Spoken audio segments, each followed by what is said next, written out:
नमस्कार दोस्तों। दोस्तों, आज हम एक नए टॉपिक के बारे में बात करेंगे। ये टॉपिक ये है कि AK-47 आज इतनी कॉमन क्यों हो गई है।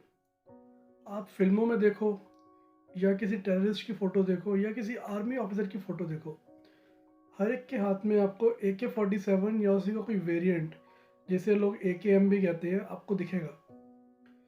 देखो, AK-47 की फुल फॉर्म है एटोमेव कलाश्निकोव। ये मिखाइल कलाश्निकोव ने इन्वेंट की थी 1941 में, जब वर्ल्ड वॉर टू चल रहा था। तब कलाश्निकोव एक T-34 टैंक के कमांडर थे।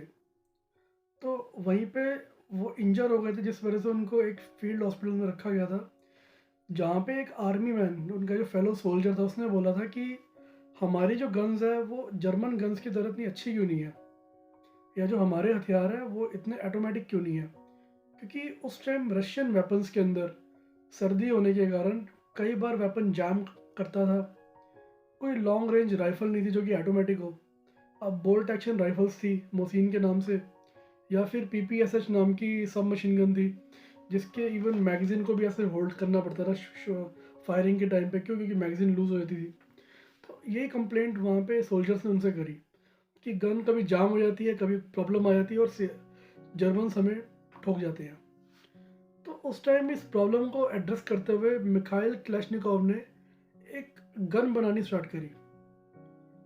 तो वर्ल्ड वॉर तो 1945 में ख़त्म हो गया, बट क्लैशनिकोव ने कई कॉम्पिटिशन्स थे गन बनाने के, राइफल बनाने के स्पेशल, जहाँ पे एक ऐसी गन का उन्होंने एक प्रपोजल दिया था गवर्नमेंट ने कि या तो गन ऐसी हो जिसके अंदर फायरिंग की जो कैपेसिटी है वो एक सब मशीन गन के बराबर हो, यानी कि छोटी मशीन गन के बराबर, और जो राउंड वो फायर करती है वो राइफल का हो। तब कलाशनिकोव का जो डिज़ाइन था उसमें उन्होंने काफ़ी बड़े बड़े फ्री मूविंग पार्ट्स उन्होंने उसमें रखे थे, जिस वजह से गन जैम बहुत कम होती थी। अगर सोल्जर्स को ढंग से मेंटेन भी नहीं कर सकता, तब भी वो गन जो थी इजीली फायर कर जाती थी। रस्टिंग की प्रॉब्लम उसमें नहीं थी, और मान लो गन कई दिनों तक मिट्टी में पड़ी है, तब भी वो इजीली फायर कर पाती थी। क्यों? क्योंकि जगह पार्ट्स में इतनी थी कि वो फ्रीली मूव करते थे। और दोस्तों, कई लोग कहते हैं कि जर्मन गन थी STG, जिससे ये डिज़ाइन इंस्पायर्ड है। बट इसका अगर आप एक्चुअल डिज़ाइन देखोगे तो अमेरिकन राइफल थी M1 ग्रैंड, उससे इसका जो रोटेटिंग बोल्ट है डिज़ाइन था। तो इसलिए ये गन बहुत ही ज़्यादा उस टाइम खास हो गई थी, क्योंकि ये एक तो इसकी प्रोडक्शन कॉस्ट बहुत चीप चीप थी, क्योंकि रशिया उस टाइम USSR एक कम्युनिस्ट कंट्री था। तो गवर्नमेंट का ही सब कुछ रहता था कि गवर्नमेंट की फैक्ट्री है। और साथ में जो ये गन थी, इसकी जो मतलब इजी टू मेंटेन थी, मिट्टी पड़ी है कुछ भी है तब भी गन फायर इजीली करती थी।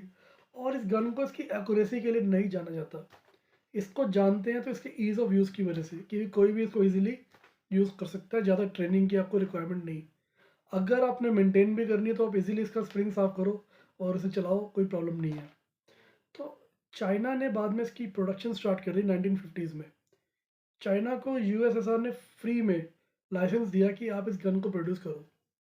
तो चाइना ने अपना AK-50 वेरिएंट निकाला, उसको AKM भी कहते हैं। और दोस्तों, ये कहा जाता है पूरे वर्ल्ड में 5 मिलियन वेपन्स है, हैंडगन्स है, जिनमें से 1 मिलियन AK है, या AK का कोई वेरिएंट है।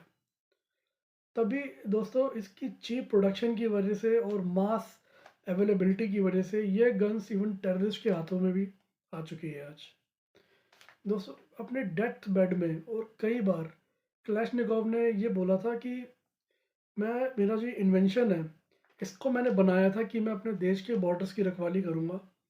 बट मुझे ये दुख होता है ये देख के, इसी के थ्रू कई इनोसेंट लोगों की जान चली जाती है, और टेररिस्ट मेरी गन को यूज़ करते हैं।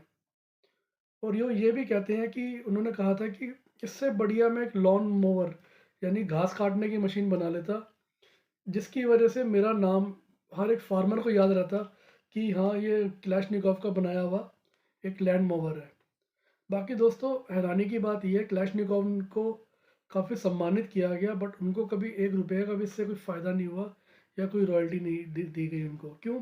क्योंकि USSR और जो रशिया है वो कम्युनिस्ट कंट्री है, जहाँ पे इन लोग काम करते हैं तो देशभक्ति की भावना से करते हैं। उन्हें कोई प्रॉफिटेबल या कोई लाभ उनको नहीं मिलता।